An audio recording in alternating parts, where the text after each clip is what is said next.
وما تواضع أحد لله إلا رفعه الله.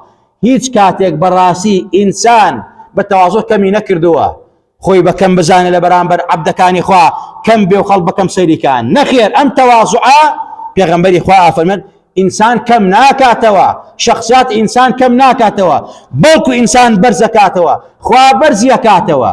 با متەواضع بین لەگەڵ یەکتریا، با خۆمان بەزل نەزانین، با بە ماڵ و سەر و سامان و هەیکەل و سیما و سیحەت و عافیەت و پلە و پۆستە خۆمان بە گەورە نەزانین، زوڵم لە بەرامبەرەکەمان نەکەین، مەرحەبایی یەکتری بکەین، جیرانەکانمان، دراوسەکانمان، قەوم و کەسەکانمان، براکانمان، خوشکانمان ئاگامان لە یەکتری بێ.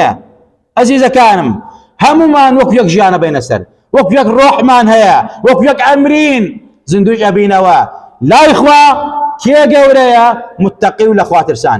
یەکێ لە عەلامەت و نیشانە و شیعار و سروتی متەقیەکان ئینسان خۆی بەکەم بزانێ. خۆمان بەکەم بزانین لە دنیا و لە قیامەتا سەربەرزە بین، خۆمان بە گەورە بزاین، بە دەسەڵات و قۆی خۆمانە بنازین و متەکەبیر بین. وما تكبر إلا تكسر، أوي كوا براسي خوي متكبر بخوي بقرزانه إلا خوا لوتي الشينو بشتي الشينو أبروشيبا.